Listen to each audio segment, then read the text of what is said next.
Did you know the shape and size of your navel has the ultimate say in choosing the style and size of navel jewelry that's right for you? We're often drawn to the jewelry, maybe a certain stone shape like a teardrop. But did you know if you have a T-shaped navel that's wider than it is tall, or even a small round navel, a gem that's as tall or longer than your navel will put pressure on your piercing? Our bodies are in constant motion. When we bend or turn, our navels change shape and may even fully collapse. We don't always feel our navel pushing into the jewelry, but you should know pressure is at the heart of most piercing issues. So what shape is your navel? If you never stood in front of a mirror and looked, don't worry, most of us never looked close enough to give it a label. And ultimately, we're looking to figure out the style of jewelry. So let's start with the shape. Is it round, is it tall, or is it wide? And how deep is it? Do you find it's a deep hole, or is it shallow and slopes in?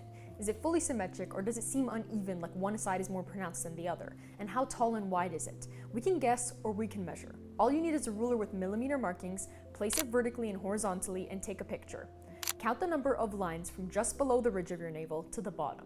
Over the next few months, we're about to get a lot deeper into this, but let me give you a simple explanation on how all of this helps. Let's say you have a round navel that's not very deep and slopes in a bit. You place the ruler vertically and count 10 lines. We can't forget the navel slopes in, so it seems as though it's 10 lines, but it really isn't.